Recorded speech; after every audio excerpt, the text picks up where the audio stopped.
ಸಂಸ್ಥೆಯ ಮುಖ್ಯಸ್ಥರಲ್ಲಿ ಓರ್ವರು.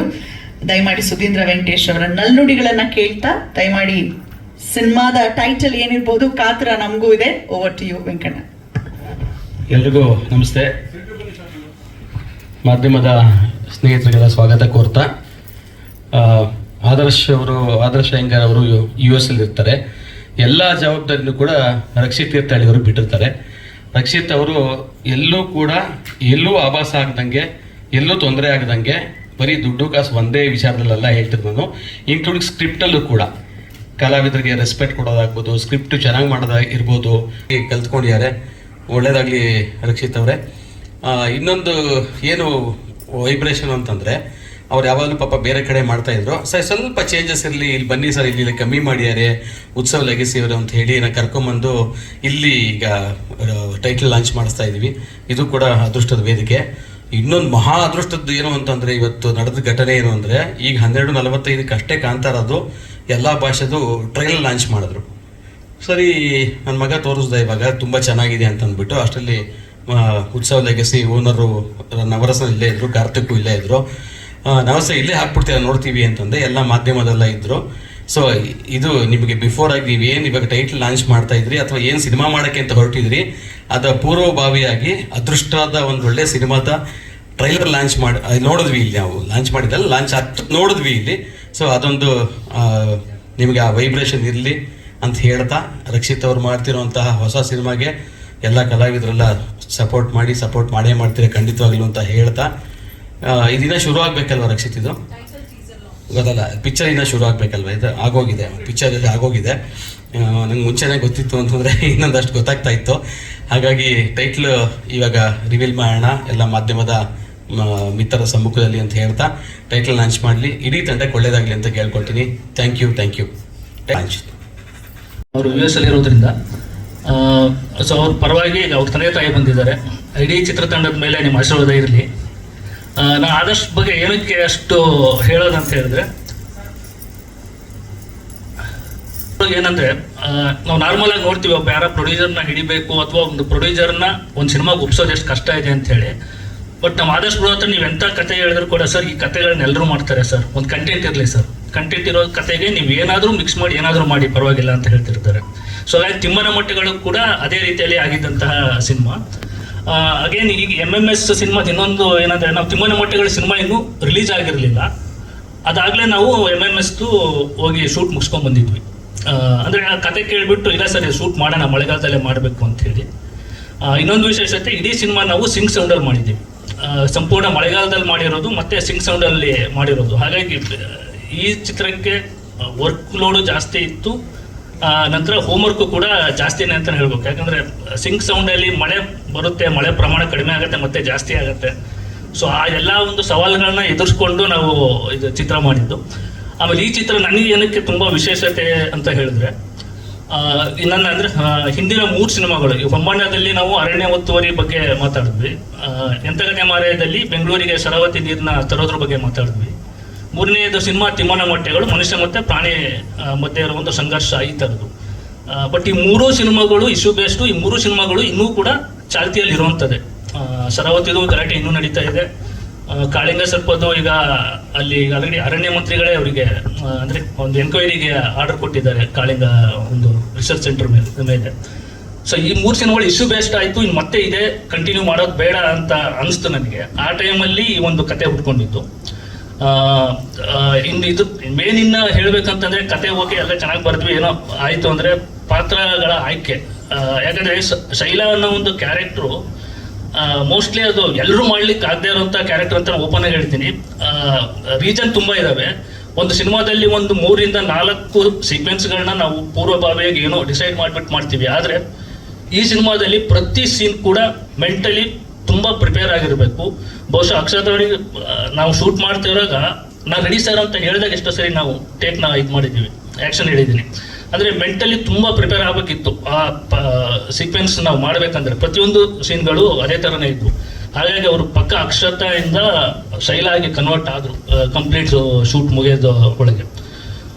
ನೆಕ್ಸ್ಟ್ ಅದನ್ನು ಬಿಟ್ಟರೆ ಇನ್ನು ಸಂಪತ್ ಮೈತ್ರೇಯ ಮತ್ತು ಗೋಪಾಲ್ ಕೃಷ್ಣ ಸರ್ ಅವ್ರು ಬಂದಿಲ್ಲ ಇವತ್ತು. ಅವರಿಬ್ಬರದ ಆಕ್ಟಿಂಗ್ ಬಹುಶಃ ನನಗೆ ಅವ್ರು ಬೇರೆ ಎಲ್ಲ ಸಿನಿಮಾಗಳಿಗಿಂತೂ ಈ ಸಿನಿಮಾದಲ್ಲಿ ಬೇರೆ ಥರನೇ ಬಂದಿದೆ. ಆಮೇಲೆ ಬೇರೆ ಥರನೇ ಆ್ಯಕ್ಟ್ ಮಾಡಿದ್ದಾರೆ ಅವ್ರದ್ದು ಒಂದು ಪರ್ಫಾರ್ಮೆನ್ಸ್. ಹಾಗಾಗಿ ಈ ಸಿನಿಮಾ ಕಂಪ್ಲೀಟ್ ಕಲಾವಿದರ ಸಿನಿಮಾ ಅಂತ ಹೇಳಲಿಕ್ಕೆ ನಾನು ಇಷ್ಟಪಡ್ತೀನಿ. ಮತ್ತು ರಾಘವರಾಮನ್ ಕಪ್ಪ ಸರ್ ಆಗಿರ್ಬೋದು, ಬಲರಾಜ್ ವಾಡಿ ಸರ್ ಆಗಿರ್ಬೋದು, ಅವ್ರದ್ದೆಲ್ಲ ಏನು ಅವ್ರದ್ದು ಹಿಂದೆ ಏನು ಮಾಡಿದ್ರು ಆ ಒಂದು ನಟನೆಗಿಂತ ಬೇರೆ ಪಾತ್ರ, ಬೇರೆ ರೀತಿಯ ನಟನೆಯನ್ನು ಮಾಡಿದ್ದಾರೆ. ಇನ್ನು ಅಶ್ವಿನ್ ಹಾಸನ್ ಎಲ್ಲರೂ ಎಲ್ಲ ಸಿನಿಮಾದಲ್ಲೂ ನೋಡಿರ್ತೀರಾ, ಒಂದು ಪಾತ್ರ ಇದ್ದೇ ಇರುತ್ತೆ ಅವರಿಗೆ ಪ್ರತಿ ಇದ್ರಲ್ಲೂ. ಆಮೇಲೆ ನಮ್ಮ ಸಿನಿಮಾದಲ್ಲಿ ಅವ್ರಿಗೊಂದು ಪಾತ್ರ ಇರುತ್ತೆ.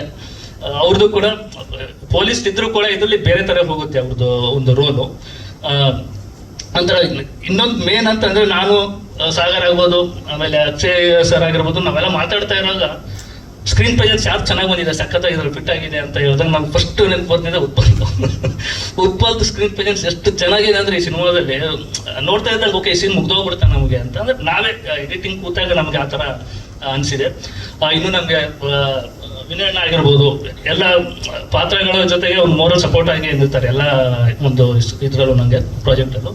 ಇನ್ನು ತಾಂತ್ರಿಕ ವರ್ಗದ ಬಗ್ಗೆ ನಾವು ಮಾತಾಡ್ಬೇಕಂತ ಹೇಳಿದ್ರೆ ಮೇನ್ DOP ಒಂದು ಸರಿ ಸ್ಕ್ರಿಪ್ಟ್ ಮುಗ್ದು ನಾವು ಡಿಸ್ಕಷನ್ಗೆ ಕೂತವರು ಸಿನಿಮಾ ಮುಗಿಯೋ ತನಕ ಡಿಸ್ಕಷನ್ ಹಂಗೆ ಇತ್ತು. ಪೋಸ್ಟ್ ಪ್ರೊಡಕ್ಷನ್ ನಾವು ಡಿಸ್ಕಷನ್ ಮಾಡ್ತಿರ್ತೀವಿ, ಇದು ಬೇಕು ಇದು ಬೇಡ ಅಂತ ಹೇಳಿ.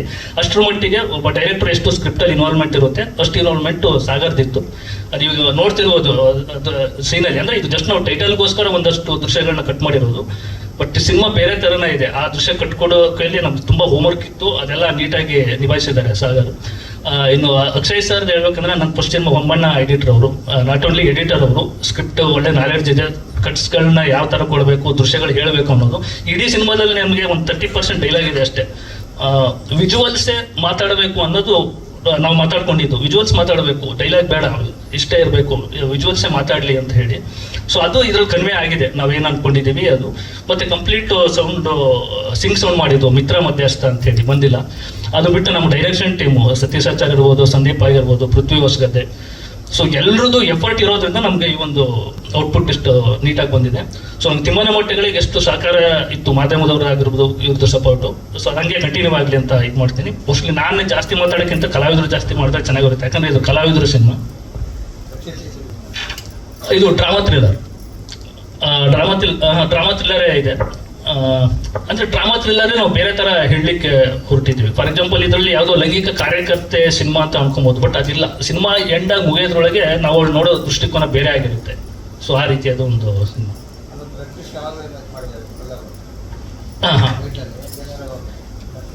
ಇಲ್ಲ ಇಲ್ಲ ಇಲ್ಲ ಇಲ್ಲ ಈ ಸಿನಿಮಾದಲ್ಲಿ ನಕ್ಸಲಿಸಮ್ನ ನಾವು ತುಡುಕಿಲ್ಲ. ನಕ್ಸಲಿಸಮ್ನ ಒಂದು ತುಣುಕು ಬಂದು ಹೋಗುತ್ತೆ, ಬಟ್ ನಕ್ಸಲಿಸಮ್ ತುಡುಕಿಲ್ಲ. ನಾನು ಹೇಳಿದ್ನಲ್ಲ ಇಶ್ಯೂ ಬೇಸ್ಡ್ ಬೇಡ ಅಂತಲೇ ನಾನು ಈ ಸಿನಿಮಾ ತಗೊಂಡಿದ್ದು. ಶೈಲಾ ಕತೆ ಹೇಳ್ಬೇಕಿತ್ತು, ಹಾಗೆ ಶೈಲೆಯಿಂದ ಬಿದ್ದಿರೋದು ಇದರಲ್ಲಿ, ಬೇರೆ ಯಾವುದು ಇದು ಇಲ್ಲ, ಇಶ್ಯೂ ಬೇಸ್ಡ್ ಏನಿಲ್ಲ. ಇಲ್ಲೂ ಮಲೆನಾಡು ಮತ್ತೆ ಮಳೆ ಕಾಮನ್ ಆಗಿರುತ್ತಾ? ಇಡೀ ಸಿನಿಮಾ ನಾವು ತಿಮ್ಮನ ಮಟ್ಟೆಗಳಲ್ಲಾದ್ರೆ ನಾವು ಮಾಡಿದ್ದೆಲ್ಲ ಆರ್ಟಿಫಿಷಿಯಲ್ ರೇನು, ಬಟ್ ಅದು ಪಕ್ಕ ರಿಯಲ್ ರೇನ್ ಥರನೇ ಅಂತ ಎಲ್ಲರೂ ಹೇಳಿದ್ರು. ಬಟ್ ಇದ್ರಲ್ಲಿ ನಾವು ರಿಯಲ್ ರೇನಲ್ಲೇ ಶೂಟ್ ಮಾಡಿದ್ವಿ. ಕೆಲವೊಂದು ಪೋರ್ಷನ್ನು ನಮಗೆ ಗೊತ್ತಲ್ಲ, ಮಲೆನಾಡಲ್ಲಿ ಮಳೆ ಬಂದು ನಿಂತೋಗ್ತಿತ್ತು, ನಂಗೆ ಆ ಕಂಟಿನ್ಯೂಟಿ ಮ್ಯಾಚ್ ಮಾಡಬೇಕು, ಅದಕ್ಕಂತ ಒಂದಷ್ಟು ತಂದು ಇಟ್ಕೊಂಡಿದ್ದೆ. ಬಟ್ ಆ ಇಂಟೆನ್ಸಿಟಿ ನಾವು ಮಾಡ್ಬೇಕಾದ್ರೆ ವೆಯ್ಟ್ ಮಾಡಿದ್ದೀವಿ.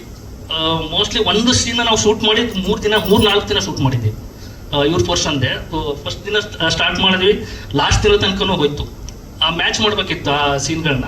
ಹಾಗಾಗಿ ಎಲ್ಲೆಲ್ಲ ಶೂಟ್ ಆಗಿದೆ ಇದು ನಮ್ಮದು ತೀರ್ಥಹಳ್ಳಿ ಮತ್ತು ಕುಂದಾಪುರ ಬಾರ್ಡ್ರು. ಸಂಪೂರ್ಣ ಸಿನಿಮಾ ಒಂದೇ ಒಂದು 25 ಕಿಲೋಮೀಟರ್ ಲೊಕ್ಯಾಲಿಟಿಲೇ ಆಗಿರುತ್ತೆ. ಇಲ್ಲಿ ಸಾಮಾಜಿಕ ಸಮಸ್ಯೆ ಇಲ್ಲ ಅಂದ್ರೆ ಬೇರೆ ಏನು ಹೇಳಕ್ ಹೊರಟಿದ್ದೀರಾ ಈ ಸರಿ? ಇಲ್ಲ ಅಂದರೆ ಲೈಕ್ ಈಗ ಏನಾಗುತ್ತೆ ಅಂದರೆ ಈಗ ನಾನು 3 ಸಿನಿಮಾದಲ್ಲೂ ಒಂದೊಂದು ಇಶ್ಯೂ ಬೇಸ್ಡ್ ಇಟ್ಕೊಂಡ್ವಿ, ಈ ಥರ ಆಗಬೇಕು ಅಂತ. ಇಲ್ಲಿ ನಾನು ಕಂಪ್ಲೀಟ್ ಆಗಿ ಒಂದು ಸೈಲನ್ ಕತೆ ಹೇಳಲಿಕ್ಕೆ ಹೊರಟಿದ್ದೀನಿ. ಅವಳಿಗೆ ನ್ಯಾಯ ಕೊಡಿಸ್ಬೇಕು ಅನ್ನೋದಾಗಲಿ, ಅಥವಾ ಹಿಂಗೆ ಅವಳಿಗೆ ತಪ್ಪಾಗೋಯ್ತು ಅನ್ನೋದಾಗ ಒಂದು ಕತೆ ಹೇಳ್ಬೇಕು. ನಾನು ಒಂದು ಯಾವುದೋ ಒಂದು ಕತೆ ನಾವು ಬುಕ್ ಓದಿದಾಗ ಓಕೆ ಇದೊಂದು ಕತೆ ಹೆಂಗಿತ್ತು ಅಂತ ಏನು ಅನ್ಕೋತೀವಿ. ಅಂದರೆ ನಮ್ದು ಕೆಲವೊಬ್ರು ಇರ್ತಾರೆ, ನನ್ನ ಲೈಫ್ ಹಿಂಗೆ ಹೌದು ನಾನು ಒಪ್ಕೊಂಡಿದ್ದೀನಿ, ನಾನು ಹಿಂಗೆ ಬದುಕೋದು ಅಂತ ಹೇಳಿ. ಬಟ್ ನಾನು ಹಿಂಗೆ ಬದುಕೋದು ಅನ್ನೋದು ಏನಕ್ಕೆ ಅನ್ನೋದು ಆ ಕತೆ. ಹೌದು ನಾನು ಹಿಂಗೆ ಬದುಕ್ತಾ ಇದ್ದೀನಿ ಅಂತ ನಾವು ಹೇಳ್ತೀವಿ, ಬಟ್ ಆ ಹಿಂಗೆ ಬದುಕ್ತೀವಿ ಅನ್ನೋ ಹಿನ್ನೆಲೆಯಲ್ಲಿ ಒಂದಷ್ಟು ನಡೆದಿರುತ್ತೆ. ಅವಳಿಗೆ ಪಾಸಿಟಿವ್ ನಡೆದಿರ್ಬೋದು, ನೆಗೆಟಿವ್ ನಡೆದಿರ್ಬೋದು, ಅಥವಾ ಇನ್ನೊಬ್ಬರ ಒತ್ತಾಯ ಇರ್ಬೋದು, ಅಥವಾ ಏನು ವಿಧಿ ಅಂತ ನಾವು ಕರಿತೀವಿ ಹಂಗಿರ್ಬೋದು. ಆ ಕಂಪ್ಲೀಟ್ ಕಥೆನ ಶೈಲಾ ಪಾತ್ರದ ಮೂಲಕ ಹೇಳ್ತಿರೋದು. ಈ ಕತೆ ಹುಟ್ಕೊಂಡಿದ್ದಿಲ್ಲಿ ಅಂದ್ರೆ ಇದು ನೈಜ ಘಟನೆನ ಅಥವಾ ನಿಮ್ಮ ತಲೆ ಕಾಲ್ಪನಿಕವಾಗಿ ಏನಾದರೂ ಹೊಳಿತಾ, ಅದು ಹೇಗಿದೆ? ಇಲ್ಲ, ಇದು ನಂಗೆ 2012-13 ಹೊಮ್ಮಣ್ಣ ಕತೆ ಮಾಡ್ತಾ ಇರುವಾಗ ಒಂದಷ್ಟು ಸಂಗತಿಗಳು ಇತ್ತು. ಅಂದರೆ ಒಂದೇ ಕತೆ ಅಂತಲ್ಲ, ಒಂದು 5ರಿಂದ 6 ಸೀಕ್ವೆನ್ಸ್ ಅಂತ ಅನ್ಕೊಂಬಿಡಿ, ಅವೆಲ್ಲ ಸೇರಿಸ್ಬಿಟ್ಟು ಒಂದು ರೂಪ ಕೊಟ್ಟಿರೋದು. ನೀವು ನೋಡಿದ್ದು? ನಾನು ನೋಡಿದ್ದು, ಕೇಳಿದ್ದು ಎಲ್ಲ ಇದೆ ಅದರಲ್ಲಿ.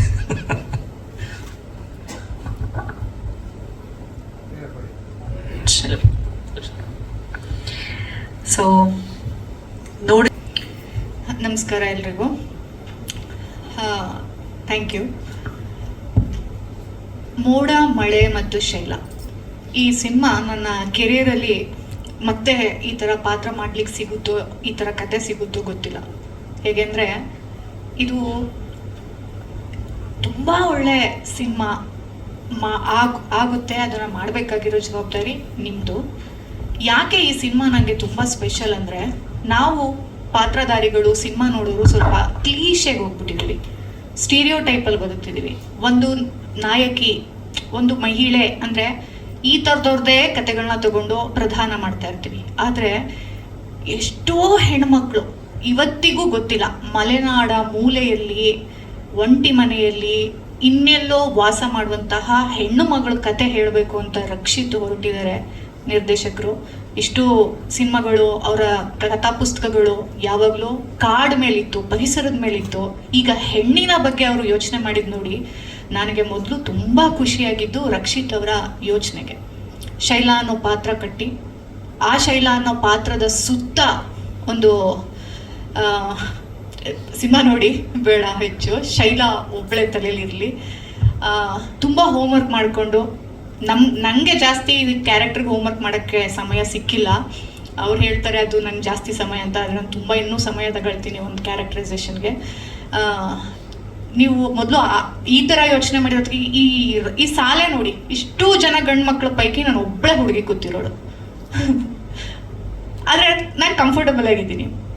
ಯಾಕಂದರೆ ನಾವು ರಂಗಭೂಮಿಯವರು, ನಾವು ತುಂಬ ಟ್ರಾವೆಲ್ ಹಿಂಗೆ ಮಾಡ್ತೀವಿ, ಕಂಫರ್ಟಬಲ್ ಆಗಿ ಇರ್ತೀವಿ. ಆದರೆ ಇಡೀ ಸಿನಿಮಾದಲ್ಲೂ ಕೂಡ ಶೈಲಾ ಅನ್ನೋ ಒಂದು ಕತೆ ಹೇಳಕ್ಕೆ ಎಷ್ಟು ಪುರುಷ ಪ್ರಧಾನ ಪಾತ್ರಗಳು ಬರುತ್ತೆ, ಎಷ್ಟೆಲ್ಲ ವ್ಯವಸ್ಥೆ ಬರುತ್ತೆ ಅನ್ನೋದನ್ನ ಎಷ್ಟು ಚೆನ್ನಾಗಿ ಕಟ್ಕೊಟ್ಟಿದ್ದಾರೆ ಅಂತಂದ್ರೆ, ಅಲ್ಲೂ ಕೂಡ ಶೈಲಾ ಪಾತ್ರ, ಅಲ್ಲೂ ನನ್ನ ಸೆಟ್ಟಲ್ಲಿ ಹೆಚ್ಚು ಹೆಣ್ಮಕ್ಳು ಇಳ್ದಿರೋ ಸೆಟ್ಟು ಅಂತಲೂ ನನಗೆ ಫೀಲ್ ಆಗಲಿಲ್ಲ. ಕತೆ ಎಲ್ಲ ಸಿನಿಮಾ, ಈ ಸಾಗರ್ ಸರ್ ಇಂದ ಹಿಡಿದು ಸಂಪತ್ ಸರ್, ಅಶ್ವಿನ್ ಸರ್ ಅವ್ರಿಗೂ ಕೂಡ ಪಾತ್ರ, ಮಳೆ, ಮೋಡ ಇದ್ರ ಜೊತೆನೇ ಎಲ್ಲ ಟ್ರಾವೆಲ್ ಮಾಡಿರೋದು. ನಿಜವಾದ ಮೋಡ ಜೊತೆನೆ, ನಿಜವಾದ ಮಳೆ ಜೊತೆನೆ ನಾವು ಟ್ರಾವೆಲ್ ಮಾಡಿದ್ದೀವಿ. ಹೇಗೆ ಅಂದರೆ, ನಮ್ಮ ಪಚಿತಿ ಆ್ಯಕ್ಟರ್ದು ಹೇಗೆ ಅಂದರೆ, ಸಿಂಗ್ ಸೌಂಡಲ್ಲಿ ಮಾಡ್ತಿದ್ದಾರೆ.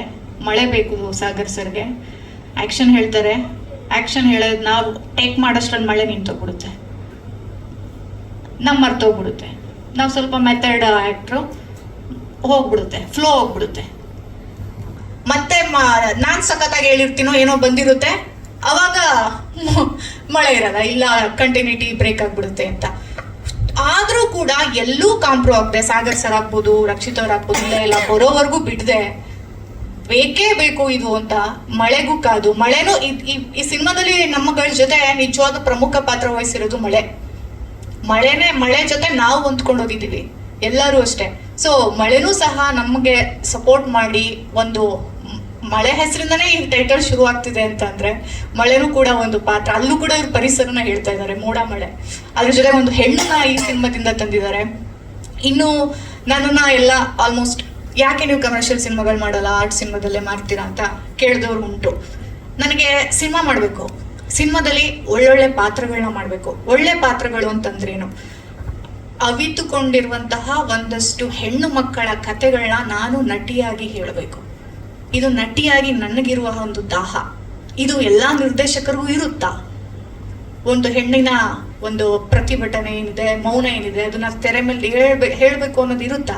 ಅದು ರಕ್ಷಿತ್ ಅವರಿಗಿತ್ತು. ನನಗೆ ಸ್ಕ್ರೀನ್ ಪ್ಲೇ ಕತೆನೇ ಈ ಸಿನಿಮಾ ನಾನು ಮಾಡ್ತೀನಿ, ಬೋಲ್ಡ್ ಅಂತ ಹೇಳಿದ್ರಿ, ಅದು ನಿಮ್ಗಿರ್ಲಿ ಅನ್ಸ್ಬೋದು. ಆದರೆ ಇಡೀ ಸಿನಿಮಾ ನೋಡಿದ್ರೆ ಒಂದು ಕತೆ ನನ್ಗೆ ಇಷ್ಟ ಆದರೆ, ಆ ಪಾತ್ರ ಇಷ್ಟ ಆದರೆ, ಹೌದು ಈ ಥರ ಹೆಣ್ಮಕ್ಳು ಪಾತ್ರ ನಾವು ನಟಿಯಾಗಿ ಮಾತಾಡಬೇಕು, ನಟಿಸ್ಬೇಕು ಅಂತಿದ್ರೆ ಎಲ್ಲ ರಿಜಿಡ್ನೆಸ್ನು ಆಚೆ ಆಗ್ಬಿಡ್ತೀವಿ. ನಾವು ಆ್ಯಕ್ಟರ್ ನಾವು ಈ ಫೀಲ್ಡಿಗೆ ಬಂದಿದ್ದೀವಿ ಅಂದರೆ ನಾವು ಮಾತಾಡಬೇಕು ಪಾತ್ರದ ಮೂಲಕ. ಅದು ಪ್ರಾಮಾಣಿಕವಾಗಿ, ಯಾವುದೇ ವಲ್ಗರ್ ಇಲ್ಲ, ಕ್ಲೀಶೆ ಇಲ್ಲ. ಅದಕ್ಕೆ ಅವಶ್ಯಕತೆ ಏನಿದೆ ಚಿತ್ರಕಥೆಗೆ, ಅದನ್ನ ಇಡೀ ಸೆಟ್ ಕೂಡ ಅದನ್ನ ಕಟ್ಕೊಡೋಕ್ಕೆ ಬಹಳ ಬಹಳ ಅಂದರೆ ಬಹಳ ಸಪೋರ್ಟ್ ಮಾಡಿದೆ. ಅದ್ರ ಜೊತೆ ಕೋ ಆರ್ಟಿಸ್ಟ್ ಸಂಪಜ್ಜಿ ಆಗ್ಬೋದು, ಗೋಪಾಲ್ ಕೃಷ್ಣ ದೇಶಪಾಂಡೆ ಅವರಾಗ್ಬೋದು, ತುಂಬ ಸಪೋರ್ಟಿವ್ ಆಗಿ ನಿಂತು ನಾವು ಆ ಪಾತ್ರನ ಆಚೆ ತರಲಿಕ್ಕೆ ಸಪೋರ್ಟ್ ಮಾಡಿದ್ದಾರೆ. ಆದರೆ ನನಗೆ ಗೊತ್ತಿಲ್ಲ, ಅದಕ್ಕೆ ನಾನು ಇವತ್ತೇ ಫಸ್ಟ್ ನೋಡಿದ್ದು. ನಾನು ಕಾತರದಿಂದ ಕಾಯ್ತಿದ್ದೀನಿ ಹೇಗೆ ಬಂದಿದೆ ಅಂತೆಲ್ಲ ನೋಡಲಿಕ್ಕೆ. ಮೋಡ ಮಳೆ ಜೊತೆ ಶೈಲ ನೋಡಲಿಕ್ಕೆ ನಾನು ಕಾಯ್ತಾ ಇದ್ದೀನಿ. ನಿಮ್ಮೆಲ್ಲರ ಬೆಂಬಲ ಸಿನಿಮಾ ಕೊನೆ ಹಂತದವರೆಗೂ ಇರಲಿ. ಶೈಲಾ ಅನ್ನೋ ಪಾತ್ರನ ಇವ್ರು ನೋಡಿರ್ತಾರೆ, ನಿರ್ದೇಶಕರು ಒಂದ್ ಸ್ವಲ್ಪ ಇವರು ಹೆಂಗೆ ಅಂತಂದ್ರೆ ಸ್ವಲ್ಪ ನೋಡಿದ್ರೆ ಗೊತ್ತಾಗುತ್ತೆ, ಒಂಥರ ನಾಚಿಕೆ ಸ್ವಭಾವದವರು. ಅಂದ್ರೆ ಏನೋ ಒಬ್ಬರಾಗಿ ಹೇಳಲ್ಲ, ಇದು ಹಂಗೆ ಹಿಂಗೆ ಹಿಂಗೆ ಹಿಂಗೆ ಅಂದ್ಬಿಟ್ಟು ತಲೆ ಹುಳ ಬಿಟ್ಬಿಟ್ಟು ಹೊರಟೋಗ್ಬಿಡ್ತಾರೆ, ಸಂಪೂರ್ಣವಾಗಿ ಹೇಳಲ್ಲ. ಆಮೇಲೆ ನಾನು ಹುಡ್ಕೊಂಡು ಹೋದೆ ಶೈಲಾ ಅನ್ನೋ ಪಾತ್ರನ ಮಲ್ನಾಡ್ಗೆ ಹೋಗ್ಬಿಟ್ಟು. ಆಮೇಲೆ ನಾನು ಯಾವ್ದಾದ್ರು ಪಾತ್ರಗಳು ನೋಡಿ ಇವಳು ಹಿಂಗೆ ಇರ್ಬೋದಾ, ಇವಳೇ ಆಗಿರ್ಬೋದಾ, ಇವ್ರು ಯಾಕಾಗಿರ್ಬಾರ್ದು. ಎಲ್ಲಾದ್ರೂ ಆ ಕಡೆ ಶಿವಮೊಗ್ಗ, ತೀರ್ಥಹಳ್ಳಿ, ಸಾಗರ ಕಡೆ ಹೋದ್ರೆ ಯಾವ್ದಾದ್ರು ಒಂದು ಬ್ಯಾಸ್ಕೆಟ್ ಇಟ್ಕೊಂಡು ಸಂತೆಗೆ ಬಂದಿದ್ದು ಹುಡುಗಿ ಶೈಲನ್ ನೋಡ್ತಿದ್ದೆ. ಆದ್ರೆ ಅಂತರಾಳನ ಹಿಡಿಯೋದಿತ್ತಲ್ಲ, ಅದು ಸ್ವಲ್ಪ ಡೈರೆಕ್ಟರ್ಗೆ ತಲೆ ತಿಂದು ತಿಂದು ತಿಂದು ನಾವು ಕಂಡುಕೊಂಡಿರೋದು.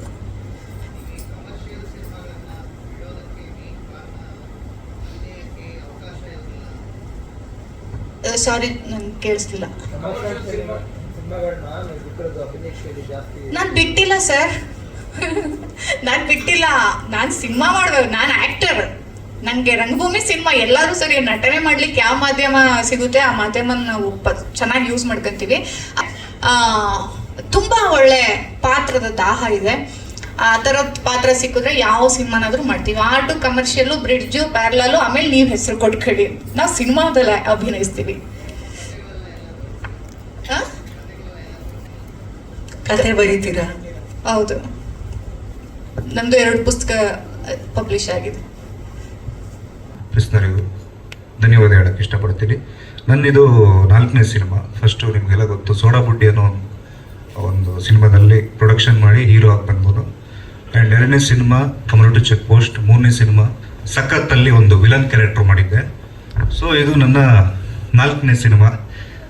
ಎಲ್ಲರಿಗೂ ಒಂದು ಆರ್ಟಿಸ್ಟಿಗೆ ಒಂದು ಆಸೆ ಇರುತ್ತೆ, ನಮ್ಮೂರಲ್ಲಿ ಮಾಡಬೇಕು, ಗುರ್ಸ್ಕೋಬೇಕು, ಅಲ್ಲೆಲ್ಲ ಕಾಣಿಸ್ಕೋಬೇಕು ಅಂತ.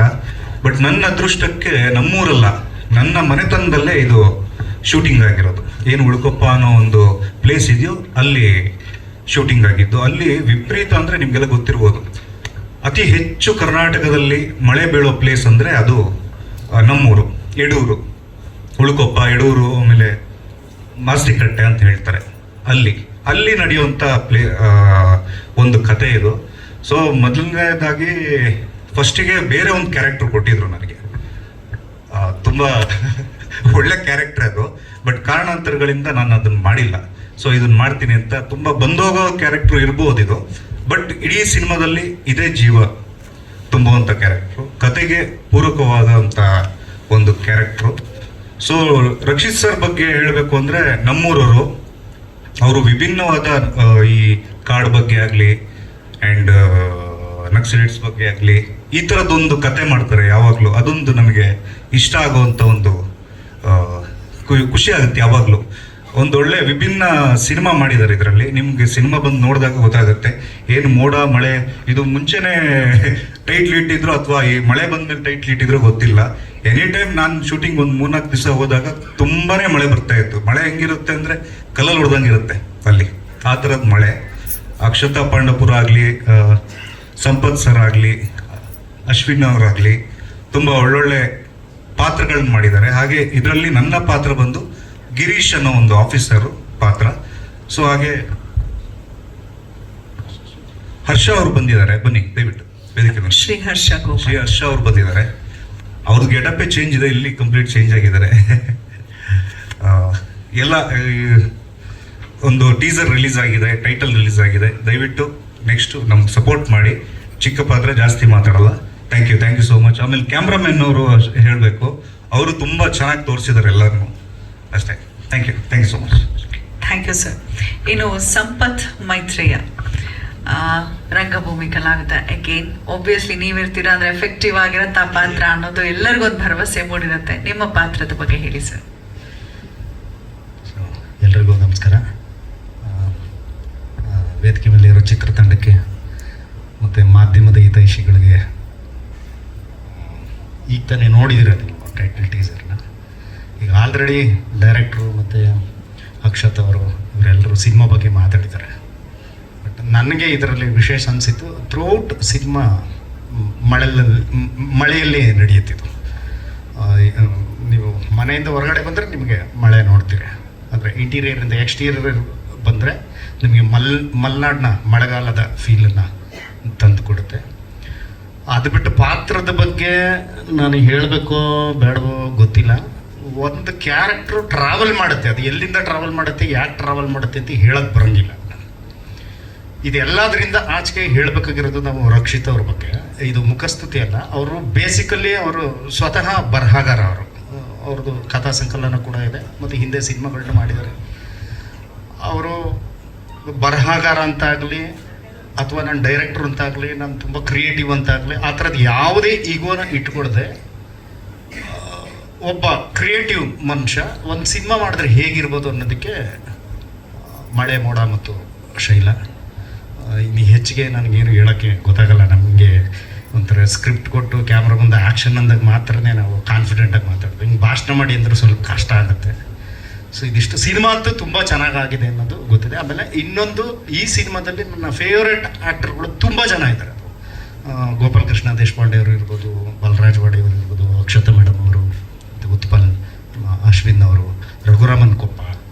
ಸೊ ಹೀಗೆ. ಆಮೇಲೆ ವಿನಯ್ ಸರ್ ನಮ್ಮ ಸಿನಿಮಾಗೆ ಅಲ್ಲಿ ತುಂಬ ಸಪೋರ್ಟ್ ಮಾಡಿದಂಥವ್ರು ಎಲ್ಲ ಥರದಲ್ಲೂ. ಅವರು ವೆಹಿಕಲ್ಗಳಿರ್ಬೋದು ಅಥವಾ ಅಲ್ಲಿ ಲೋಕಲ್ ಪರ್ಮಿಷನ್ಸು, ಆ ಶೂಟಿಂಗಿಗೆ ಅಲ್ಲಿ ನಿಂತ್ಕೊಂಡು ಎಲ್ಲ ನಿಭಾಯಿಸಿ ಸಪೋರ್ಟ್ ಮಾಡಿದ್ದಾರೆ. ಸೊ ಈ ಸಿನಿಮಾಗೆ ನಿಮ್ಮೆಲ್ಲರೂ ಸಪೋರ್ಟ್ ಇರಲಿ ಅಂತ ಕೇಳ್ಕೊಡ್ತೀನಿ. Thank you sir. ಇನ್ನು ಹಾಗೆ ಪಾಸ್ ಆನ್ ಮಾಡಿ Ashwin Hassan sir, handsome inspector. ಇವಾಗ ಬೆಳಗ್ಗೆ ಅಷ್ಟೇ ಹೇಳ್ತಾ ಇದ್ರಿ ನಾನು ಪೊಲಿಟಿಷಿಯನ್ ಇದರಲ್ಲಿ ಅಂತ, ಮತ್ತೆ ಬ್ಯಾಕ್ ಟು ಪೆವಿಲಿಯನ್ ಮಿಲ್ಟ್ರಿ ಕೈ ಥರ ಕಾಣಿಸ್ತೀರಾ, ಏನು ಪಾತ್ರ? ಎಲ್ಲಿಗೂ ಮಾಧ್ಯಮ ಮಿತ್ರರಿಗೆ ನಮಸ್ಕಾರ, ಎಲ್ಲ ಯೂಟ್ಯೂಬ್ ಚಾನಲ್ ಎಲ್ಲರಿಗೂ ನಮಸ್ಕಾರ. ಸೊ ನನಗೆ ರಕ್ಷಿತ್ ಸರ್ ಪರಿಚಯ ಆಗಿದ್ದು ಎಂಥ ಕತೆ ಮಾರಾಯ ಅಂತ ಒಂದು ಸಿನಿಮಾ ಮಾಡಿದ್ದೆ. ಸೊ ಅದರಲ್ಲಿ ಒಬ್ಬ ನನ್ನ ಫೇವ್ರೇಟ್, ಅಂದರೆ ನಾನೇನು ಇಂಜಿನಿಯರ್ ಆಗಿ ಸಕ್ಸಸ್ ಆಗಲಿಲ್ಲ, ಆ್ಯಕ್ಟರ್ ಆಗಲಿಲ್ಲ ಅಂದರೆ ಸುಮ್ಮನೆ ಹೋರಾಟಗಾರ ಆಗೋಣ ಅಂತ ಡಿಸೈಡ್ ಮಾಡ್ಕೊಂಡಿದ್ದೆ. ಸುಮ್ಮನೆ ಕಿರಿಕ್ ಮಾಡಿದ್ರೆ ಹೋರಾಟಗಾರ ಆಗ್ತಾರೆ ಲಾಸ್ಟಲ್ಲಿ. ಅದೇ ಇದ್ದಿದ್ದು ನನ್ನ ಐಡಿಯಾ. ಇಶ್ಯೂಸ್ಗಳು ಗೊತ್ತಿತ್ತು. ಆ ಥರದ್ದು ಒಂದು ರೋಲ್ ಕೊಟ್ಟಿದ್ರು ನನಗೆ ಎಂಥ ಕತೆ ಮಾರಾಯ. ಅಲ್ಲಿ ನಾನು ಮಾಮೂಲಿ ಮಾಡಿದೆ, ಅವರು ಚೆನ್ನಾಗಿ ಮಾಡ್ತೀರ ಅಶ್ವಿನ್ ನೀವು ಇದನ್ನ ಅಂದು. ಇದ್ದಿದ್ದೇ ಆಸೆ ಇದಲ್ಲ, ಹೇಳೋಕ್ಕೋಗಲಿಲ್ಲ ನಾನು. ಸ್ವಲ್ಪ ರೆವಲ್ಯೂಷನೈಸ್ ಥಾಟ್ಸ್ ಇರೋ ವ್ಯಕ್ತಿ ಥರ. ಅದಾದಮೇಲೆ ಅವ್ರದ್ದು ಸರ್ದು ಎಲ್ಲ ಕಥೆನೂ ಅವ್ರು ಹೇಳ್ತಾರೆ, ಪುಸ್ತಕಗಳು ಓದಿದ್ದೀನಿ. ಸೊ ನನಗೆ ಸರ್ ಅನಿಸಿದ್ದು, ಈಗ ನಾವು ಯಾವುದೋ ಪಕ್ಕದ ರಾಜ್ಯದಲ್ಲಿ ಯಾರೋ ಒಬ್ಬರು ನಿರ್ದೇಶಕರು ಕಂಟೆಂಟ್ ಬೇಸ್ ಅಂತ, ಇವರು ಮಲೆನಾಡು ತಜ್ಞ. ಇವರು ಪರಿಸರವಾದಿಗಳು ಇರ್ತಾರೆ, ಬಟ್ ಇವರು ವಿಜುವಲ್ ಮೀಡಿಯಾದಲ್ಲಿ ಸಿನಿಮಾ ಮುಖಾಂತರ ಮಲೆನಾಡನ್ನು ಪ್ರತಿ ಸಿನಿಮಾದಲ್ಲೂ ಬಿಟ್ಟೇ ಕೊಡ್ತಾ ಇಲ್ಲ. ಅವರು ಯಾವುದು ನಮ್ಮ ತರೀಕೆರೆವರೆಗೂ ಬರೋಲ್ಲ. ಅವರು ಶಿವಮೊಗ್ಗ ಇನ್ನೂ ಆ ಕಡೆಗೆ ಹೊಡೋಗ್ತಾರೆ, ಸಾಗರ, ಹೊಸನಗರ, ಹೀಗೆ ಹೆಂಗೆ ಆ ಕಡೆ ಹೊಡೋಗ್ತಾರೆ ಅವರು. ಸೊ ನನಗೆ ಭಾರಿ ಇಷ್ಟ. ಅಂದರೆ ಒಂದು ಈಗ ನಮಗೆ ಸಿನಿಮಾ ಅಂದ ತಕ್ಷಣ ಬೆಂಗಳೂರು, ಅದೇ ಬಿಲ್ಡಿಂಗು, ಅದೇ ಮಾಲು, ಅದೇ ಬೇಜಾರಾಗೋಗ್ಬಿಟ್ಟಿದೆ. ಅಂದರೆ ಅಲ್ಲೇನೋ ಒಳಗಡೆ ಒಂದು ಕತೆ. ಈ ಥರ ಸಿನಿಮಾಗಳನ್ನ ಇವರೆಲ್ಲ ನೋಡಿದಾಗ ನಮಗೆ ನಮ್ಮೂರ ಕತೆಗಳು, ನಮ್ಮೂರಿಂದ ಒಂದು ಕತೆಗಳು ಇರ್ತಾರೆ, ಎಲ್ಲ ಊರಿಗೂ ಒಂದು ಕತೆ ಇರುತ್ತೆ, ಅವೆಲ್ಲ ಬರುತ್ತೆ. ಸೊ ಈ ರೀತಿ ನನಗೆ ಇದಕ್ಕಂತೂ ನನಗೆ ತಾಂಬೂಲ ಕೊಟ್ಟಂಗೆ ತಟ್ಟೆಲ್ಲ ಹಾಕಿ ಕೊಟ್ಟಿದ್ರು ನನಗೆ ಸರ್. ನೀನು ಯಾವ ಪಾತ್ರ ಬೇಕೋ ಅದು ಮಾಡುವಂತ.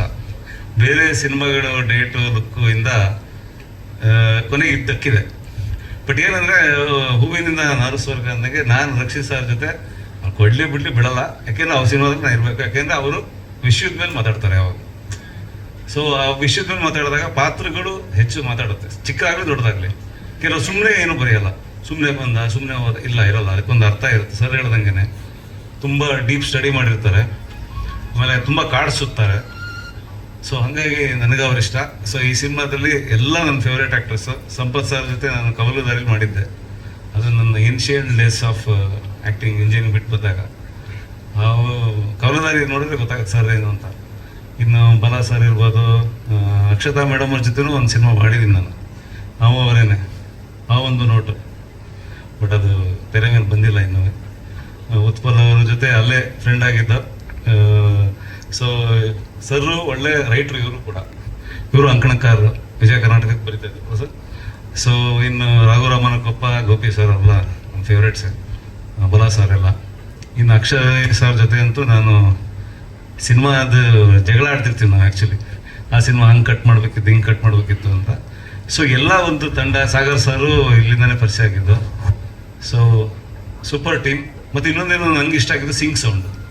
ಇಲ್ಲಿ ಸರ್ ಹೇಳ್ದಂಗೆ ಮಳೆನೂ ಒಂದು ಪಾತ್ರ. ನಾವು ಮಾತಾಡ್ತಿದ್ರೆ ವಾಯ್ಸ್ ಕೇಳ್ತಿಲ್ಲ ಅಂದ್ರೆ ಅದು ಮಳೆ ಜೋರಾಗಿ ಬರ್ತಿರ್ತಾರೆ, ನಾವು ಮಳೆನ ಕಂಟ್ರೋಲ್ ಮಾಡೋಕ್ಕಾಗಲ್ಲ. ಇವರು ರಕ್ಷಿತ್ ಸರ್ ಸ್ವಲ್ಪ ಜೋರಾಗಿ ಮಾತಾಡಿ ಅಂತ, ಅಂದರೆ ಅದೆಲ್ಲ ಒಂಥರ ಮಜಾ ಇತ್ತು ಆ ಸಿಂಗ್ ಸೌಂಡಲ್ಲಿ ಮಾಡಿದ್ದು. ಸೊ ಒಂದು ಚಿಕ್ಕದಾದರೂ ಚೊಕ್ಕವಾಗಿದೆ, ಸಿನಿಮಾ ನೋಡಿದ್ಮೇಲೆ ಗೊತ್ತಾಗುತ್ತೆ ಪಾತ್ರ ಏನು. ಬಟ್ ಬಂದ್ಮೇಲೆ ಗೊತ್ತಾಯಿತು ಏನಿಲ್ಲ, ಸುಮ್ಮನೆ ಕೆಲಸ ಮಾಡ್ಕೊಂಡು ಹೋಗ್ಬೇಕು ಅಷ್ಟೇ ಅಂತ.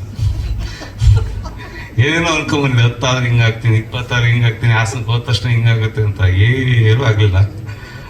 ಈಗಲೂ ಹಾಸನಕ್ಕೆ ಹೋಗಿ ನಾನೇ ಹಾಸನಕ್ಕೆ ಬಂದಿದ್ದೀನಿ ಅಂತ ಹೇಳ್ಬೇಕು ಫ್ರೆಂಡ್ಸ್ಗೆ. ಸೊ ಗೊತ್ತಾಗೋಯ್ತು ನನಗೆ ವಾಸ್ತವ.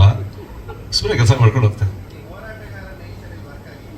ಇಲ್ಲ ಆಗಿಲ್ಲ, ಇಲ್ಲಿ ಹೋರಾಟ ಹಾರಾಟ ವರ್ಕ್ ಆಗಲ್ಲ ಅನ್ನೋ ನನಗೆ ಗೊತ್ತಾಗೋಯ್ತು. ಕೆಲಸದ ಮೇಲೆ ಕಾನ್ಸಂಟ್ರೇಟ್ ಮಾಡಿದೆ. ಸೊ ಈ ಥರದವರು ತುಂಬ ಅಂದರೆ ಶಾಸ್ತ್ರೀಯವಾಗಿ ಕಲ್ತವರು. ನಾವಂತೂ ಕಲ್ತಿಲ್ಲ ಆ್ಯಕ್ಟಿಂಗು, ಅಂದರೆ ಅಮೇಶ ಇಲ್ಲಿ ಕಲಾರಂಗದಲ್ಲಿ ಮಾಡಿದ್ದು, ಸ್ವಲ್ಪ ಅಲ್ಲಿ ನಾಟಕಗಳು ಮಾಡಿದ್ದು, ಆಮೇಲೆ ನುಗ್ಗಿದ್ದಷ್ಟೇ. ಸೊ ಅದ್ರ ನನ್ಗೆ ಇಲ್ಲಿಗೆ ಬಂದಮೇಲೆ ಅರ್ಥ ಆಯಿತು, ಸುಮ್ಮನೆ ನಾನೇನಾದ್ರು ಹಂಗೆ ಆ ದಾರಿಲಿ ಹೋಗ್ಬಿಟ್ಟಿದ್ರೆ ಸುಮ್ಮನೆ ತಮಟೆ ಹೊಡೆದ್ಬಿಡ್ತಿದ್ದ ಅಂತ. ಅಂದರೆ ನಂಗೆ ನಾಲೆಡ್ಜ್ ಇಲ್ದರೆ ಮಾಡಕ್ಕೆ ಹೋಗ್ಬಿಡ್ತಿದ್ದ ಅಂತ. ಒಂಥರ ಏನಾಗ್ತಾರೆ ಈಗ ನಮ್ಮ ಹಿಂದಿನ ಸಿನಿಮಾದಲ್ಲಿ ನಾನು ರಿವೀಲ್ ಆಯ್ತಲ್ಲ, ಚೈಲ್ಡ್ ಆಗ್ಬಿಡ್ತಿದ್ದೆ ನಾನು. ಸೊ ಆ ಥರ ಆಗ್ಬಿಡ್ತೀನಿ ನನಗೆ. ಆಮೇಲೆ ಗೊತ್ತಾಗಿದ್ದು ಇಲ್ಲ ಇದು ಆ್ಯಕ್ಟಿಂಗ್ ಅನ್ನೋದು ಒಂದು. ಈಗ ಮೊನ್ನೆನೂ ಅಷ್ಟೇ ಗೋಪಿ ಸರ್ ಜೊತೆ ಮಾರ್ಕಲ್ಲಿ ಆ್ಯಕ್ಟ್ ಮಾಡಬೇಕಾದ್ರೆ ಅದು ಪ್ಯೂರ್ ಮ್ಯಾಥಮೆಟಿಕ್ಸ್ ಅಂತ ಅವ್ರು ಹೇಳಿದರು. ಯೋಚನೆ ಮಾಡಿದ್ರೆ ನಿಜ ಕಲಿಯೋದು ಎಷ್ಟಿದೆ. ನಾವು ಅದೇ ಏನೋ ಒಂದು ಗುಂಗಿ ಹಾಸನ ಮಾಸಲ್ಲ, ಆ ಗುಂಗಲ್ಲಿ ಬಂದಿದ್ದು ನಾನು. ಬಟ್ ಆಮೇಲೆ ಗೊತ್ತಾಯ್ತು ಬೇಡ, ಅದು ಸುಮ್ಮನೆ ಮಾಡ್ಕೊಂಡು ಹೋಗ್ತಿದ್ದೀನಿ. ಇಲ್ಲ ಆ ಥರದ್ದೇನಾಗಿಲ್ಲ. ಯಾಕೆಂದರೆ ಇಂಜಿನಿಯರಿಂಗಲ್ಲಿ ರಿವರ್ಸ್ ಇಂಜಿನಿಯರಿಂಗ್ ಅಂತ ಒಂದು ಕಾನ್ಸೆಪ್ಟ್ ಇದೆ. ಅದರಲ್ಲಿ ಏನಿದ್ರೆ ಅಂದರೆ ರಿವರ್ಸ್ ಇಂಜಿನಿಯರಿಂಗಲ್ಲಿ ಒಂದು ಪ್ರಾಡಕ್ಟ್ ಮಾಡಿದ್ರೆ ಅದಕ್ಕೆ ಎಷ್ಟು ವ್ಯಾಲ್ಯೂ ಬರುತ್ತೆ, ಅದು ಎಷ್ಟು ದಿನ ಓಡುತ್ತೆ, ಅದು ಎಷ್ಟು ಲಾಭ ಬರುತ್ತೆ ಅಂತ ಒಂದು ಲೆಕ್ಕ ಹಾಕ್ತಾರೆ. ಈಗ ನಂಗೆ ಪ್ರೊಡಕ್ಷನ್ ಮ್ಯಾನೇಜರ್ ಕರೆದ್ರೆ ನಾನು 7:35 ಹೋದರೆ ಅದು ರಿವರ್ಸ್ ಇಂಜಿನಿಯರಿಂಗ್ ಮಾಡಿದ್ರೆ 5 ನಿಮಿಷಕ್ಕೆ ಒಂದು ವ್ಯಾಲ್ಯೂ ಇದೆಯಲ್ಲ ಪ್ರೊಡಕ್ಷನ್ ವ್ಯಾಲ್ಯೂ, ಅದು ಇವ್ರಿಗೆ ಕೊಡ್ತಾ ಆಗುತ್ತೆ. ಸಾಕು ಅಲ್ಲೆಲ್ಲ ಅಪ್ಲೈ ಮಾಡ್ಬೋದು. ಅಂದರೆ ಇಂಜಿನಿಯರಿಂಗ್ ಕಾಮನ್ ಸೆನ್ಸಲ್ಲಿ ಯೂಸ್ ಮಾಡಿದ್ರೆ ಆನ್ ಸ್ಪಾಟಲ್ಲಿ ಟೈಮಲ್ಲಿ ಇರಬೇಕು. ಅದು December 25th ಹೇಳೋಂಗಿಲ್ಲ. ಅಂದರೆ ಇದು ಟ್ರೈಲರ್ ರಿಲೀಸ್ ಇವೆಂಟಲ್ಲಿ. ನಾವು ಎಷ್ಟೇ ಶಾಸ್ತ್ರೀಯವಾಗಿ ಕಲ್ತರು, ಅನುಭವವಾಗಿ ಕಲ್ತರು, ಶಾಸ್ತ್ರೀಯವಾಗಿ ಕಲ್ತರು, ಎರಡೂ ಒಂದೇ. ನಾವು ಕೆಲಸ ಮಾಡೋವಾಗ ಕಲ್ತಿದ್ದು ನೆನಪಾಗಲ್ಲ. ಯಾಕೆ ಅಂತಂದರೆ ಈಗ ನಮ್ಮ ರಕ್ಷಿತ್ ಸರ್ ಅವರು ಹೇಳ್ತಾರೆ ಅಂತ. ಈಗ ಒಂದು ಶಾರ್ಟ್ ಮುಗಿದ್ಮೇಲೆ ಪ್ಲೇ ಬ್ಯಾಕ್ ಮಾಡ್ಕೊಂಡು ನೋಡ್ತಿರ್ತಾರಲ್ಲ, ಅವಾಗ ನಾವು ಡೈರೆಕ್ಟರ್ ನೋಡ್ತಾ ಇರ್ತೀವಿ. ಅವ್ರು ಒಂದ್ಸತಿ ಹಿಂಗೆ ಅಂದರು ಅಂದರೆ ನಮ್ಮ ಶಾಸ್ತ್ರೀಯ ಇದೆಲ್ಲ ಕಿತ್ಕೊಂಡು ಹೋಯ್ತು ಅಂತ. ಹಂಗೆ ಅನುಭವನೇ ಇಂಪಾರ್ಟೆಂಟ್. ನಾವು ಏನೇ ಕಲ್ತ್ರು ಅದು ಸುಮ್ಮನೆ ಶಾಸ್ತ್ರೀಯವಾಗಿ ಕಲಿಯೋದು ಅಂತಂದರೆ ಬೇಡ ಅಂತಲ್ಲ, ಅದು ಬೇಕು. ಅದು ಒಂದು ರೀತಿ ನಮಗೆ ಕೈಮಾರ ಇದ್ದಂಗೆ, ಹಿಂಗೆ ಹೋದ್ರೆ ಹಿಂಗೆ ಸಿಗುತ್ತೆ ಅಂತಲ್ಲ. ಅಲ್ಲಿ ಹೋದಾಗ ಹಿಡ್ಕೊಂಡು ಹೋಗೋದು ನಮ್ಗೆ ಅನುಭವ ಕಲಿಸುತ್ತೆ. ಸೊ ಹಾಗಾಗಿ ಸರ್ ನಮಗೂ ನಿಮಗೂ ಏನು ವ್ಯತ್ಯಾಸ ಆಯ್ತಾ ಸರ್?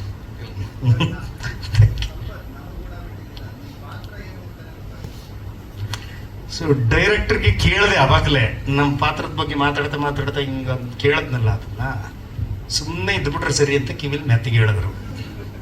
ಅದಕ್ಕೆ ನಾನು ಈ ಒಂದು ಪಾತ್ರ ಎಲ್ಲಿಂದ ಎಲ್ಗೋ ಟ್ರಾವೆಲ್ ಮಾಡುತ್ತೆ, ಯಾಕೆ ಮಾಡುತ್ತೆ ಅನ್ನೋದು ಸಿನಿಮಾದಲ್ಲಿದೆ ಅಂತ ಮುಗಿಸ್ದೆ.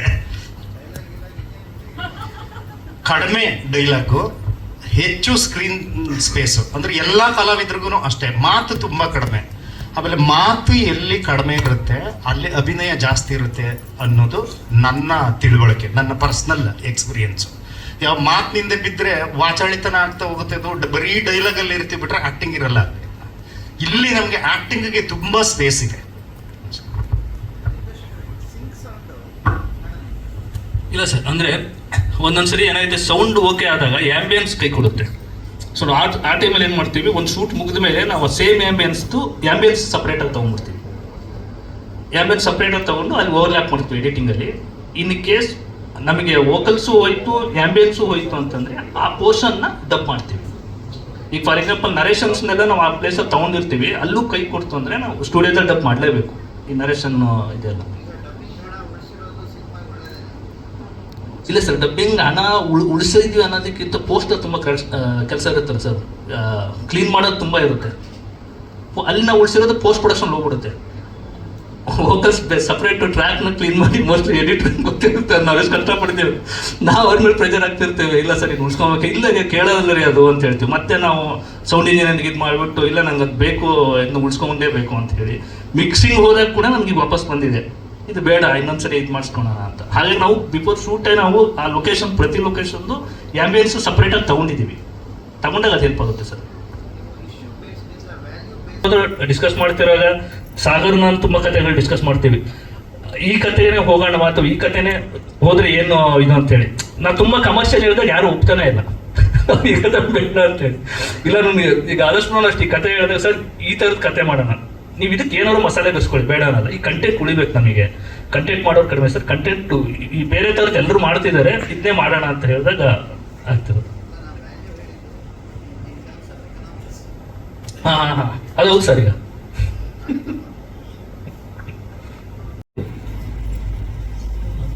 ಇದು ನನಗೆ ರಕ್ಷಿತ್ ತೀರ್ಥಹಳ್ಳಿ ಭಾಳ ಹಿಂದಿನಿಂದ ಪರಿಚಯ, ನನ್ನ ಬಂಧುವು ಕೂಡ. ಹಾಗಾಗಿ ನಾವು ತುಂಬ ಮಾತನಾಡ್ತಾ ಇರ್ತೇವೆ. ನನಗೆ ವಿಶಿಷ್ಟವಾದ ವ್ಯಕ್ತಿ, ವಿಶಿಷ್ಟವಾದ ನಿರ್ದೇಶಕ ಯಾಕೆ ಅನ್ನಿಸ್ತಾರೆ ಅಂದರೆ, ಅವರ ಮೊದಲನೇ ಸಿನಿಮಾದಲ್ಲಿ ಹೊಂಬಣ್ಣ ಅಂತ ಮಾಡಿದರು. ಅದು ಒತ್ತುವರಿ ಸಮಸ್ಯೆ ಬಗ್ಗೆನೇ ಅವರು ಮಾಡಿದರು. ಅಂದರೆ ಅವರಲ್ಲಿ ಒಬ್ಬ ಕೀನ್ ಅಬ್ಸರ್ವರ್, ಅಂದರೆ ಮಲೆನಾಡನ್ನ ಅಧ್ಯಯನ ಮಾಡಿದ್ದಾರೆ ಅಂತ ಅನಿಸುತ್ತೆ ನನಗೆ. ಅಂದರೆ ತುಂಬ ಆಳವಾಗಿ ಅಧ್ಯಯನ ಮಾಡಿರ್ತಕ್ಕಂಥ ವ್ಯಕ್ತಿ. ಹಾಗಾಗಿ ಅಲ್ಲಿ ಹೊಂಬ ಅಂತಕ್ಕಂಥ ಒಬ್ಬ ರೈತನನ್ನು ಆ ಸಿನಿಮಾದಲ್ಲಿ ಹೀರೋ ಮಾಡ್ತಾರೆ. ಅದರ ನಂತರ ಎಂಥ ಕತೆ ಮಾರಾಯ ಅಂತ ಸಿನಿಮಾ ತಗೊಳ್ತಾರೆ. ಅಲ್ಲಿ ಕೂಡ ಶರಾವತಿ ಪ್ರಾಜೆಕ್ಟ್ನಲ್ಲಿ ನಷ್ಟಕ್ಕೊಳಗಾಗಿರ್ತಕ್ಕಂಥ ಒಬ್ಬ ರೈತನನ್ನು ಅವರು ಯಾವುದೋ ಚಳುವಳಿಯಲ್ಲಿ ಭೇಟಿ ಮಾಡಿದಾಗ ನೋಡಿ ಅದನ್ನು ಪಾತ್ರವನ್ನಾಗಿ ಮಾಡ್ತಾರೆ. ನಂತರ ತಿಮ್ಮನ ಮೊಟ್ಟೆಗಳು ನೋಡಿದ್ರಿ ನೀವು, ಒಬ್ಬ ಕೊನೆಗಾರ, ಒಬ್ಬ ಸರ್ಪ ಸಂರಕ್ಷಕ, ಅವರ ಕೈಯಲ್ಲಿ ಸಿಕ್ಕಿದಾಗ ಆತನ ಚಿಂತನೆಗಳೇನು, ಆತ ನೋಡಲಿಕ್ಕೆ ಮುಗ್ಧನಾಗಿ ಕಂಡರೂ ಕೂಡ ಕೊನೆಗೆ ತನ್ನ ಬುದ್ಧಿವಂತಿಕೆನ ಹೇಗೆ ತೋರಿಸ್ತಾನೆ, ಇದನ್ನೆಲ್ಲ ತೋರಿಸಿ ಆ ಥರದ ಒಂದು ಪಾತ್ರವನ್ನು ಮಾಡಿದರು. ಹಾಗೆ ಈ ಸಿನಿಮಾದ ಸ್ಟೋರಿ ನನಗೆ ಭಾಳ ನನಗೆ ಗೊತ್ತಿಲ್ಲ, ಆದರೂ ಅವರು ಶೂಟಿಂಗ್ ಮಾಡುವಾಗ ನಾನು ಅಲ್ಲೇ ಇದ್ದಿದ್ದರಿಂದ ತುಂಬ ಎಫೆಕ್ಟಿವ್ ಆಗಿ ಸ್ಕ್ರಿಪ್ಟ್ ಇದೆ ಅಂಥೇಳಿ ಎಲ್ಲ ಕಲಾವಿದರು ಅದ್ರ ಬಗ್ಗೆನೇ ಮಾತಾಡ್ತಾ ಇದ್ರು. ಹಾಗಾಗಿ ನನಗನ್ಸುತ್ತೆ ಇದರಲ್ಲೂ ಕೂಡ ಅವರು ಒಂದು ಸಮಸ್ಯೆಗೆ ಪರಿಹಾರವನ್ನು ಹೇಳ್ತಾರೆ. ಹಾಗಾಗಿ ಒಬ್ಬ ವಿಭಿನ್ನವಾದ ಆಲೋಚನೆ ಇರ್ತಕ್ಕಂಥ ನಿರ್ದೇಶಕ. ಯಾವುದೋ ಒಬ್ಬ ಪತ್ರಿಕೆಯವರು ನನಗೆ ತಿಮ್ಮನ ಮೊಟ್ಟೆಗಳು ಸಿನಿಮಾ ಮಾಡಿದಾಗ ಸಿಕ್ಕಿದ್ರು. ಅವ್ರು ಕೇಳಿದ್ದಿಷ್ಟೇ, ರಕ್ಷಿತ್ ಅವರೇ ನಿಮಗೆ ಈ ಥರದ ಹೊಸ ಆಲೋಚನೆಗಳು ಎಲ್ಲಿಂದ ಹುಟ್ಕೊಂಡು ಬರ್ತವೆ ಅಂತ ಕೇಳಿದ್ರು. ಯಾಕೆಂದರೆ ಕಾಳಿಗೆ ಸರ್ಪದ ಸಮಸ್ಯೆ ನೀವು ಈಗಾಗಲೇ ನೋಡಿದ್ದೀರಾ. ಈ ಸಿನಿಮಾ ಬಂದ ನಂತರ ಆ ಸಂರಕ್ಷಕರನ್ನ ಇಲ್ಲಿಂದ ಹೊರಗೆ ಹಾಕುವ ಒಂದು ಚಳುವಳಿ ಇವತ್ತು ನಾಗರಾಜ್ ಕೂವೆ ಅಂತಕ್ಕಂಥ ಒಬ್ಬ ಪರಿಸರ ಪ್ರೇಮಿಯಿಂದ ಪ್ರಾರಂಭ ಆಗಿದೆ. ಸೊ ಆ ರೀತಿಯ ಆಲೋಚನೆಗಳನ್ನು ಅವರು ಮಲೆನಾಡಿಗೆ ಕೊಡ್ತಾ ಇದ್ದಾರೆ. ಹಿಂದೆ ಕೂಡ ಮಲೆನಾಡಿನಿಂದ ಒಳ್ಳೊಳ್ಳೆ ನಿರ್ದೇಶಕರಿದ್ದರು, ಗಿರೀಶ್ ಕಾಸರಳ್ಳಿ ಅಂತವ್ರು ಇದ್ದರು. ಆದರೆ ಅವರು ಬೇರೆಯವರ ಕತೆಗಳನ್ನು ಸಿನಿಮಾ ಮಾಡ್ತಾ ಇದ್ರು. ಬಟ್ ಇದು ಇನ್ನೂ ವಿಭಿನ್ನ, ಯಾಕಂದರೆ ಸ್ವತಃ ಬರಹಗಾರರಾಗಿರೋದ್ರಿಂದ ಅವ್ರದ್ದೇ 3-4 ಪುಸ್ತಕಗಳು ಈಗಾಗಲೇ ಬಿಡುಗಡೆ ಆಗಿದೆ. ಆ ಕತೆಗಳಲ್ಲಿ ಅವರ ಕತೆಗಳನ್ನೇ ಆಯ್ದುಕೊಂಡು ಅವರು ಸಿನಿಮಾವನ್ನು ಮಾಡ್ತಾ ಇದ್ದಾರೆ. ಈಗಾಗಲೇ 5 ಅವರ ಕತೆಗಳೇ ಸಿನಿಮಾ ಆಗಿದೆ. ಸೊ ಹಾಗಾಗಿ ಮಲೆನಾಡಿನ ಒಬ್ಬ ವಿಭಿನ್ನ ವ್ಯಕ್ತಿತ್ವ ಅವರು. ಹಾಗಾಗಿ ಮುಂದೆ ಅವರನ್ನು ಪೋಷಿಸ್ತಕ್ಕಂಥ ಕೆಲಸ ನಾವು ನೀವೆಲ್ಲ ಸೇರಿ ಮಾಡೋಣ ಅಂತ ಹೇಳ್ತಾ, ನನ್ನ ಸಹಕಾರ ಯಾವತ್ತೂ ಕೂಡ ಅವರಿಗಿರುತ್ತೆ ಅಂತ ಹೇಳ್ತಾ, ಈ ಸಿನಿಮಾ ಕೂಡ ಯಶಸ್ವಿಯಾಗಿ ನಡೆಯಲಿ ಅಂತ ಹೇಳಿ ಹಾರೈಸ್ತಾ ನನ್ನ ಮಾತನ್ನು ಮುಗಿಸ್ತೀನಿ. ಬಟ್ ಹಿಂದಿನ ಕೆಲಸಗಳು ಸೀತಾರಾಮ್ ಬಿನೋಯ್, ಕೇಸ್ ಆಫ್ ಕೊಂಡಾಣ, ಇದರಲ್ಲಿ ಕಳನಟನಾಗಿ ಅಭಿನಯಿಸಿದ್ದೀನಿ. ಶಾಖಾಹಾರಿಯಲ್ಲಿ ಒಂದು ಪೋಷಕ ನಟನಾಗಿ ಅಭಿನಯಿಸಿದ್ದೀನಿ. ಮೂಲತಃ ಶಿವಮೊಗ್ಗದವನೇ. ಅಂದರೆ ಇದರಲ್ಲಿ ನಾನೇ ನನ್ನನ್ನು 3 ವರ್ಷ ಆದಮೇಲೆ ಆ ಗೆಟಪ್ಪಲ್ಲಿ ನೋಡ್ಕೊಂಡಿದ್ದು. ಆ ಗೆಟಪ್ಪಿಗೆ ತಂದಿದ್ರು. ಗಡ್ಡ ಇಲ್ಲ, ಶಾರ್ಟ್ ಹೇರ್ಸು. ಹೇಳ್ಬೋದು, ಯಾಕೆಂದರೆ ತಡವಾಗಿ ಬಂದೆ. ಏನು ಹೇಳಿದ್ದಾರೆ, ಏನು ಹೇಳಬೇಕು, ಏನು ಹೇಳಬಾರ್ದು ಅನ್ನೋದು ಗೊತ್ತಿಲ್ಲ. ಬಹುಶಃ ಸಿನಿಮಾದಲ್ಲೂ ಸ್ವಲ್ಪ ತಡವಾಗಿ ಬರ್ತೀನಿ ಅಂತ ಅನಿಸುತ್ತೆ. ಇಡೀ ಆ ಸಣ್ಣದಾಗಿ ಪಾತ್ರ ಕಾಣಿಸ್ಕೊಳ್ಳೋದಿದ್ರು ಸಿನಿಮಾದ ಪೂರ್ಣ ಸ್ಕ್ರಿಪ್ಟ್ ಕಳಿಸಿ ಅದಷ್ಟನ್ನು ಓದ್ಕೊಂಡಿರಿ, ನಿಮ್ಮ ಕ್ಯಾರೆಕ್ಟರ್ ಏನು ಅನ್ನೋದು ತುಂಬ ನೀಟಾಗಿ ಗೊತ್ತಾಗುತ್ತೆ ಅಂತ ಹೇಳಿದರು. ಒಂದು